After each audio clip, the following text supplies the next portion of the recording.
I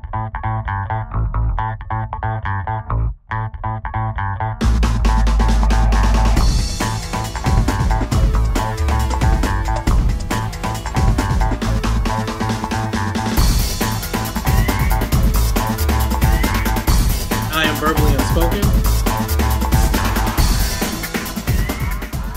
I'm Pat. And I am invincible.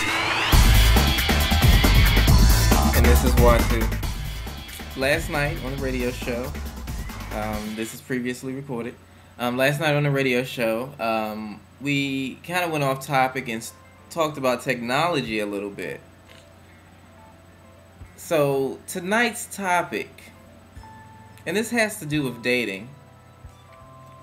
Do you all see the injection of technology into dating as a good or a bad thing, and why? So, let's start with Morse. I knew this was coming to me first. I think that it's good for a way as a start point, but not to get dependent on. For instance, I'm new to the area. I may not know where to go. So that may be the start until I get a little bit more familiar with the scene and social, whether it's to a alternative club or it's to a metrosexual club or whatever club it is, the club of my desire. That's a good place to start, and I think it's okay. I think people have become dependent on it, though. That's where it becomes a problem. And then also with that, you can put up your best picture on your best day, and you ugly on the rest of your best day. Not only ugly on the outside, but just an ugly person. So like, you need that actual interaction with the person to really get a real feel. That's a waste of time if you keep doing it. You know what I'm saying? Like, don't be dependent. That's how I feel. How about you, Mike? I think it's bad in the sense that it takes away a lot of the traditional social interactions that people used to have. So I don't know, like when you see people going out and doing things and meeting someone out for the first time, I mean, there's just something that kind of comes along with that you just don't get if all you do is communicate and with this person that you met online. But at the same time, also, with the whole computer thing and online thing, you can be whoever you want to be. So people can lie. I mean, not to say they don't lie in person, but you can lie. You can put on a front like you just the bomb. You can put up false pictures, and so that just kind of leads to another area of deception. So I don't know. I mean, it has both good and bad aspects.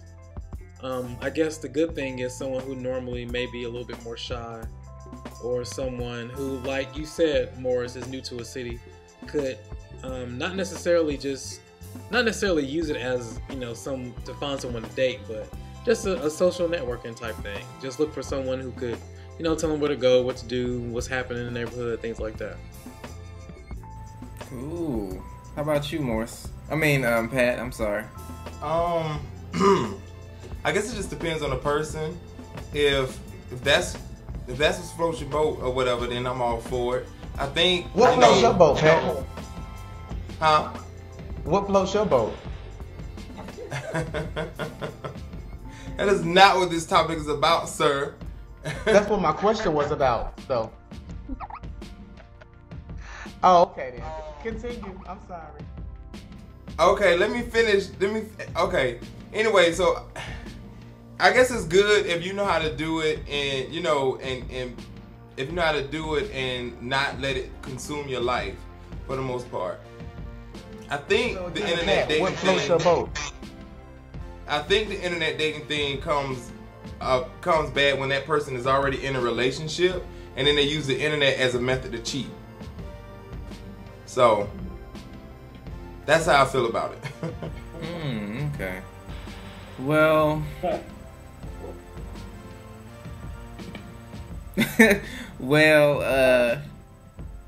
Okay, I'm going to talk now. How do I feel about it? I think, based on personal experience, in the beginning, when I was starting to date, it kind of took the edge off because I'm not really the type of person to approach someone in a club or in a public setting, not unless I've had my share of an alcoholic beverage.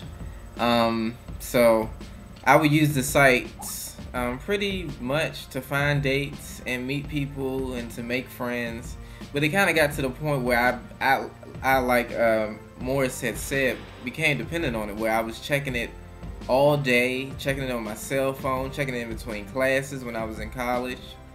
And it just got to the point where it was ridiculous. And then I got tired of seeing the same people on sites. So eventually I just decided to leave the dating sites alone. Like I had built up enough friends and, hanging out with people, so it wasn't really an issue for me when it came to dating.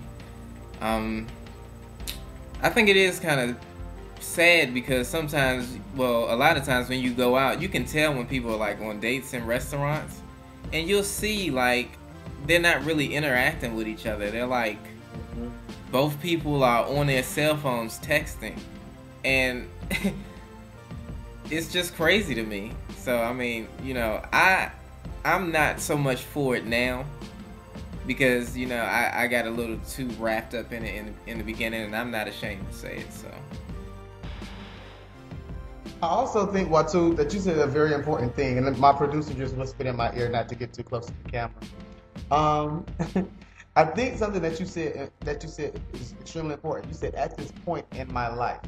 I think that we have points in our lives where those things serve a heavier purpose than others.